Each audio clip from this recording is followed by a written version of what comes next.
Hello everyone, sorry, air's on, it's hot, it's 10 a.m. and it's still warm. It's never cooled down, I should say. What the hell? Okay, so this is it Baibars? Baibars? I forgot how to say his name already, Baibars. Yes. The Crusaders Nemesis documentary. This is from the People? The People's Profile. I've done a couple of their videos. And it's pretty good. We're going to break this down into 3:16 to 1:6 minute videos. We're going to start now. This video is brought to you by Raid Shadow Legend. Right off the bat. A spectacular fantasy role-playing game that you can play on your phone, laptop or desktop. And pick a group of 10 mystery shards and a free awesome champion, the Executioner. Ow. Raid Shadow Legends and the People Profiles, bringing fantasy and history to life. Now to the video.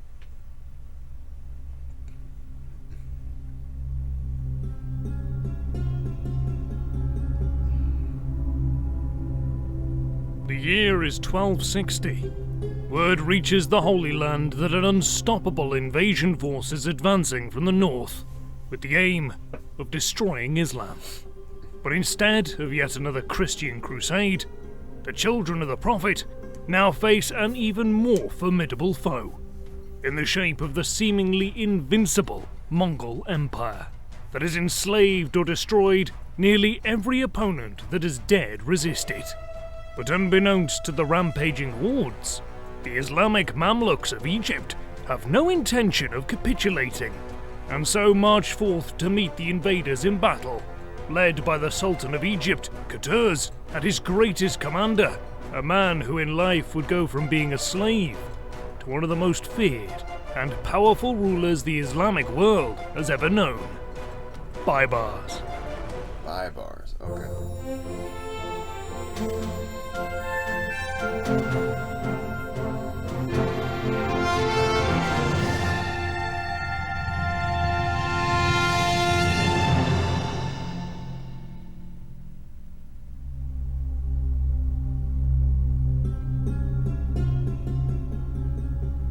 The man known to history as Baibars was born on the 19th of July, 1223, in the western region of the Eurasian steppes known as Cumania, that formed part of the Cuman-Kipchak-Turkic Confederation, which is now comprised of the countries of the Ukraine, Russia, and Kazakhstan, north of the Black Sea. A member of the Bali tribe that was displaced by the Mongol invasion of their territory in the early 1240s, it is thought that Baibars, who was aged 19 around this time, along with his people, fled the invading hordes and sought refuge in the Second Bulgarian Empire on the western shore of the Black Sea. However, the Bulgarians soon turned against Baibars and his tribe, captured them, and sold them into slavery in modern-day Turkey, in what was then called the Sultanate of Rum, in the Turkish city of Sivas, in 1242. This practice was common at the time, largely because there was a market for Turkish-speaking slaves within the Islamic world, as they filled the ranks of many Muslim armies, and in Baibars' case, it is believed that he was sold to a high-ranking Egyptian called Ala al-Din Idikin al-Bundakari in the modern-day Syrian city of Aleppo. But soon afterwards, in 1247, al-Bundakari is thought to have been arrested by the Egyptian Sultan, al-Malik as-Salih Najim al-Din Ayub, who then seized his slaves, including Baibars, as his own property. These slaves, such as Baibars, along with hundreds of other tribesmen from the Russian steppes, were then transported to Egypt, where they came to be known as Mamluks, meaning property, and were, over the coming years, indoctrinated into the Islamic faith and trained from an early age in the art of warfare, eventually making them the elite fighting force of the Sultan's armies.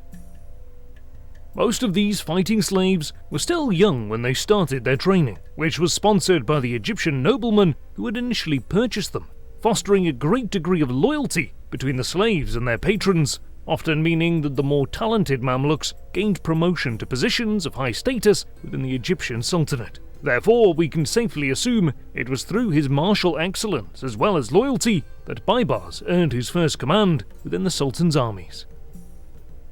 It is also likely, because Baibars was born in the Russian steppes, that he was already a skilled horseman, which was a skill he no doubt put to good use as, although the Mamluks were expert in most fighting disciplines at the time, they were particularly renowned for their horsemanship, in which they were schooled from an early age, often honing their abilities by playing in an early form of polo, eventually making them amongst the most feared cavalrymen in the Middle East, and indeed the world.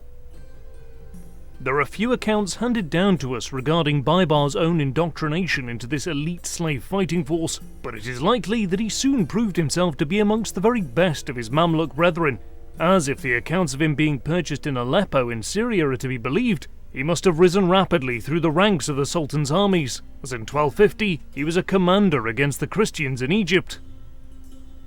The reason for this rapid promotion of Mamluks within the Egyptian military was that the Sultan of Egypt, As-Salih Ayyub, after succeeding his father in 1240, faced numerous challenges to his throne across his territories, and thusly then sought to form an ultra-loyal group of Mamluks around him by promoting them to positions of power within his regime and forming two corps of elite slave soldiers, the first being named the Corps of Bahria, after an island in the River Nile, of which Baibars was a member, as well as a second close bodyguard unit named the Jamdaraya, all of whom swore loyalty to the Sultan, who they referred to as father. It is said that Baibars... Sorry, I just realized I was enjoying this and not commenting. He was only 53 or 4 when he died. Baibars. Now, is it Baibars or Baybars? Because I've seen both. Doesn't really matter. Okay, that's all the commenting I can do. I'm just enjoying this. Okay. Sorry. Was an extremely tall man with a large broad face and small eyes, one of which is supposed to have contained a cataract, and some even suggest that due to his pale skin, Baibars may have been of European Caucasian heritage, although at the time Egyptians also referred to people of Turkish ancestry as having pale skin. Therefore, we will never really know if Baibars was truly white or otherwise.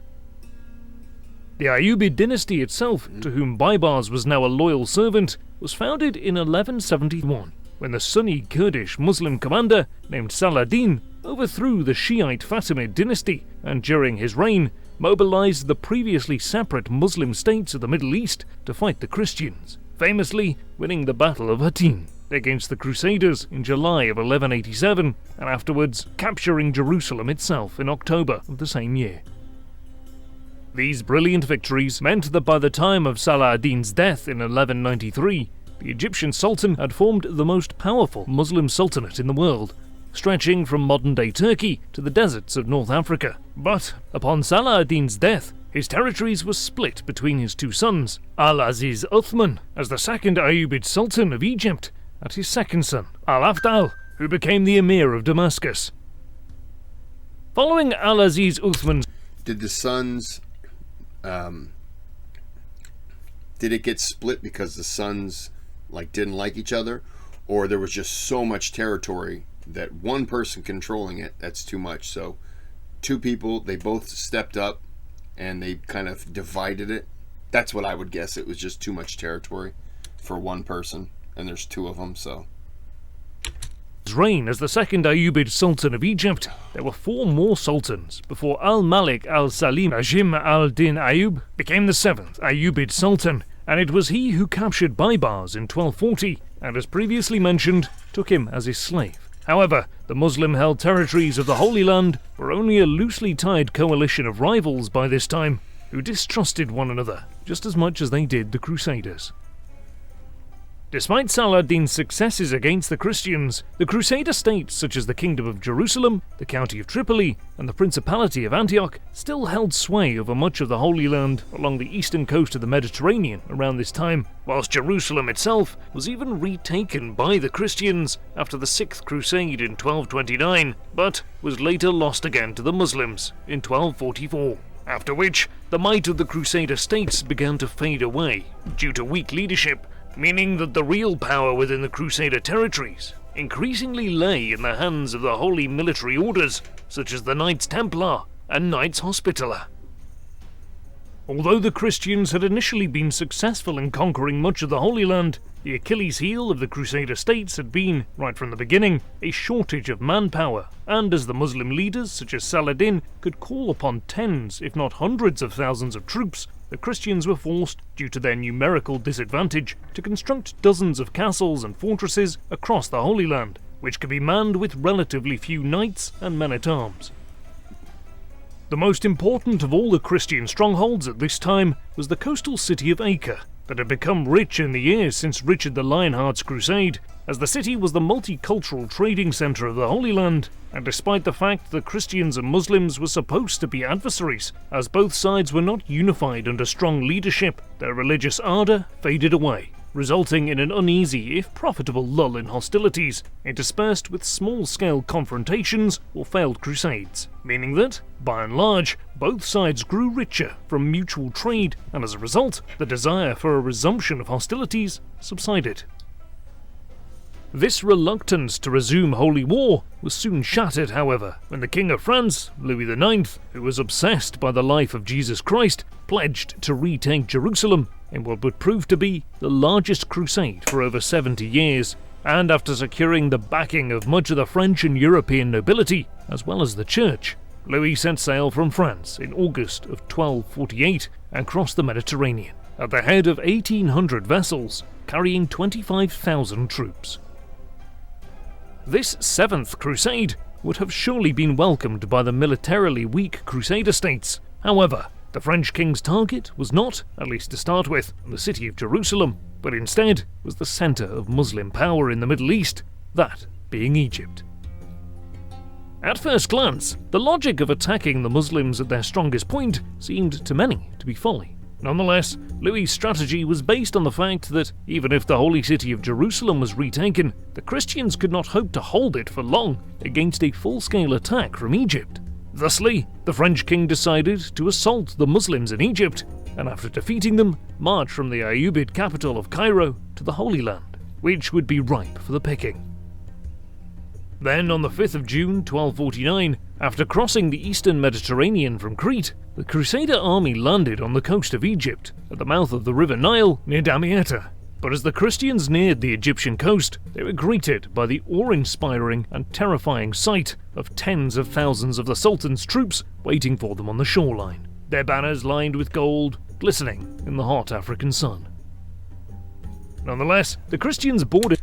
How did they know they were coming? Probably spies. Their landing craft and headed for the shore, where fierce hand-to-hand fighting broke out, and gradually, Crusaders managed to force the Muslims back, enabling them to secure a bridgehead. After which, ignoring the advice of his commander to attack the strategically important coastal city of Alexandria, Louis gambled once again and ordered his men to march across the Nile Delta and on towards Cairo. At the time of the Christian landings in Egypt, the Sultan as-Salih was away on campaign in Syria. However, he quickly returned to Cairo in order to command his forces, which were encamped in the Nile Delta in the city of Al-Mansura. But he would never get the chance to crush King Louis's campaign in person, as he quickly developed a massive abscess in one of his legs, which had to be amputated due to the infection, resulting in the Sultan's death on the 22nd of November, 1249.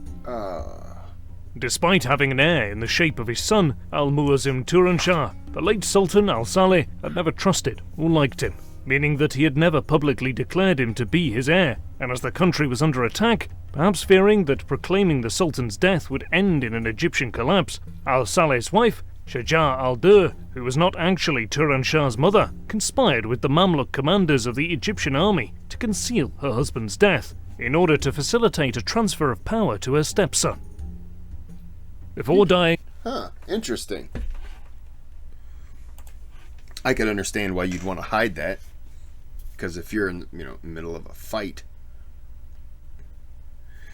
your people are like, well, leadership's gone. Because you can pawn, you can hide the transfer of power and just say he's transferred power because he's sick, and then everyone will now look to the stepson or whoever, the son, and they're ready to take direction from him, and then you could leak out, oh, you know, the former sultan has passed, you know, from an illness and blah blah blah, even though he died 6 months ago. It's not like the troops are going to be checking Twitter. Oh, nope, she lied. He died a while ago. They're not going to know. Before dying, al-Salih had signed a number of blank pieces of paper, which were intended to be used by his ministers to dispense orders. However, his wife, Shajar al-Durr, now used these papers to give false orders from her dead husband, who she continued to have meals prepared for, with the intention of transferring power to her husband's son by another wife, Turan Shah, whilst in the meantime, in an effort to deal with the Christians, Shajar al-Durr transferred command of the Egyptian forces around al-Mansura to Baibars, as well as the commander of the Sultan's armies, Saif ad-Din Qutuz. Then on the 8th of February 1250, the Crusader army reached the River Tanis in the Nile Delta, near the fortified town of Mansoura, where they were confronted by the Muslims. But after an Egyptian traitor informed the Christians of the location of a secret ford by which the Christians could cross the River Tanis, King Louis's vanguard, under the command of his brother, Robert of Artois, ignoring the king's orders to form a bridgehead, crossed the ford and attacked the Muslims head-on, who, taken by surprise, took heavy losses, including one of their commanders, Fakhr ad-Din Yusuf. But in the heat of the fighting, Artois ordered his men to storm Mansoura, as they saw that the town's gates were wide open. Then, after storming through the gates and entering the town, Baibars, who was in command of the Muslim forces in the fortress, ordered the gates to be closed, trapping the Christians inside, who, being unable to escape, were cut down by a hail of arrows and Saracen swords. And after the carnage had ended, only 5 Templar knights left Mansoura alive. Wow.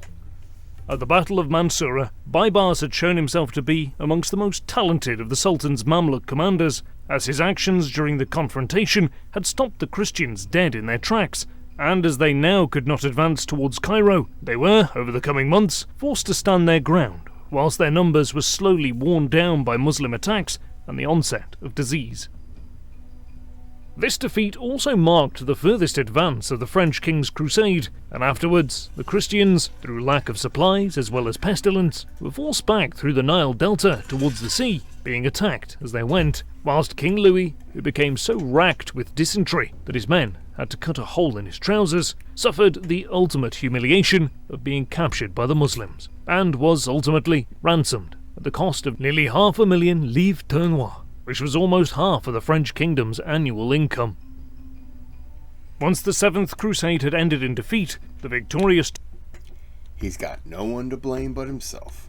Turan Shah then began to encounter problems with his stepmother Shajar al-Durr and her Mamluk supporters, as for as long as she was alive, he did not possess full control over the Sultanate, and would often drink excessively and abuse his female slaves, and even threaten the Mamluks with death. That soon alienated him from the very people who had aided his ascension to power in the first place.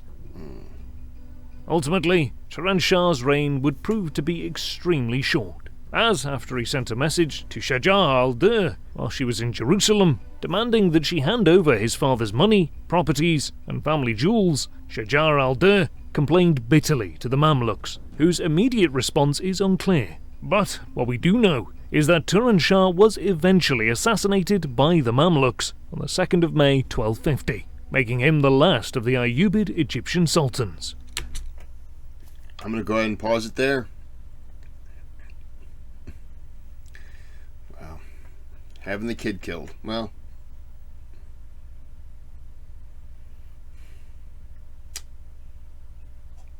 yeah.